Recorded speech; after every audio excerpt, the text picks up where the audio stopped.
Qu'est-ce que veulent vraiment les femmes dans une relation de couple? Qu'est-ce qui est vraiment important pour elles? Et en même temps, en quoi est-ce que ce qui est important pour les femmes est différent de ce que veulent les hommes dans une relation? C'est la question qu'on va aborder ensemble dans cette vidéo, dans la continuité des différences hommes-femmes. Prêt? C'est parti!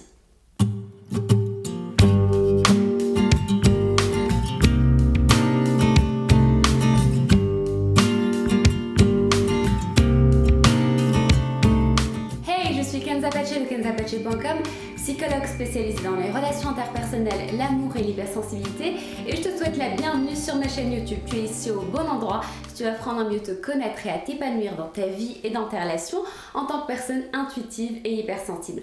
Si ce n'est pas encore fait, abonne-toi à ma chaîne en cliquant sur le bouton qui est juste en dessous et pense aussi à activer les notifications, comme ça tu feras partie des toutes premières personnes que je notifie dès que je publie une nouveauté.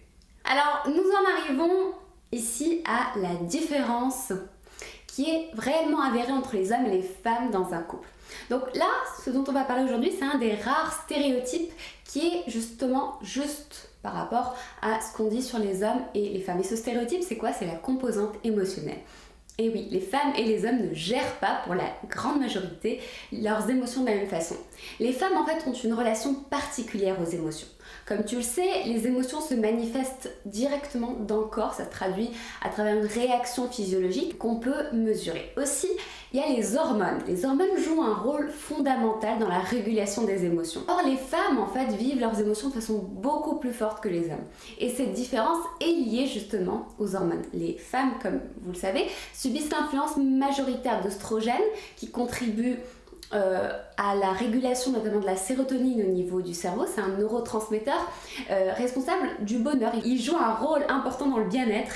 Il y a aussi la progestérone qui joue un rôle important dans la gestion de l'anxiété, le niveau d'apaisement, etc. Ce ne sont pas vraiment les hormones, la différence d'hormones qui est problématique, mais c'est la variabilité hormonale d'une journée à l'autre. En fait, pour une femme, ce qui se passe au niveau de son corps, c'est un yo-yo hormonal en permanence. Et si on couple ça au tracas, au stress quotidien, ça fait que la stabilité émotionnelle des femmes varie fortement.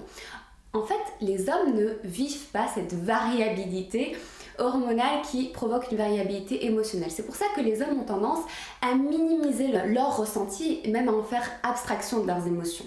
Et cette différence-là pose pas mal de problèmes dans le couple. Parce que face aux émotions débordantes des femmes, les hommes se sentent un petit peu responsables. Ils savent pas gérer ce trop-plein d'émotions.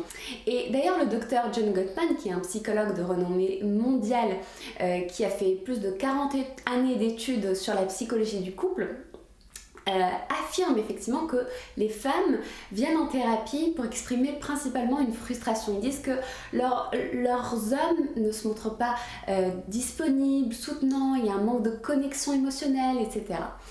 En effet, les femmes s'attendent à pouvoir vider leur sac. Elles ont besoin d'être écoutées attentivement, d'avoir l'impression d'être comprises sincèrement. Donc c'est une forme de synchronicité, d'harmonisation émotionnelle qu'elles demandent. Les hommes, quant à eux, se plaignent souvent justement de la fréquence, de l'intensité des disputes, des émotions négatives envahissantes et de l'excès de drama des femmes et aussi du fait qu'il n'y a pas assez de sexe, assez de proximité physique. Donc face au débordement émotionnel, l'homme a tendance à vouloir régler le problème pour en être débarrassé, pour supprimer l'émotion qui dérange. Or, c'est pas la meilleure solution. Parce que la femme a tendance à se sentir rejetée, incomprise, à prendre de la distance émotionnelle et ça s'exprime par des bouderies, de la froideur, des pics, etc. Et de l'autre côté, l'homme aura tendance à se sentir en échec lui aussi et à se poser des questions, mais est-ce que je la rends malheureuse? Est-ce qu'il y a quelque chose qui lui manque, etc. Donc ça peut réveiller un sentiment d'inadéquation qui fait que les hommes ont tendance à se murer dans le silence et à être sur la défensive. Donc vous voyez, ce sont là des terrains fertiles à l'installation des 4 cavaliers de l'apocalypse du couple décrits par John Gottman, la critique, le mépris, souvent les femmes, et la défensive et le mutisme, souvent exprimés par les hommes. Donc la suggestion du docteur Gottman est de miser sur l'acceptation et l'harmonisation.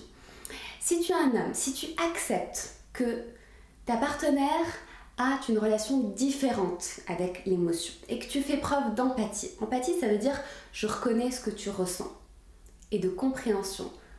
Je comprends et j'accepte que tu puisses ressentir ça avec toute l'intensité que tu ressens sans essayer de supprimer ou de renier l'émotion.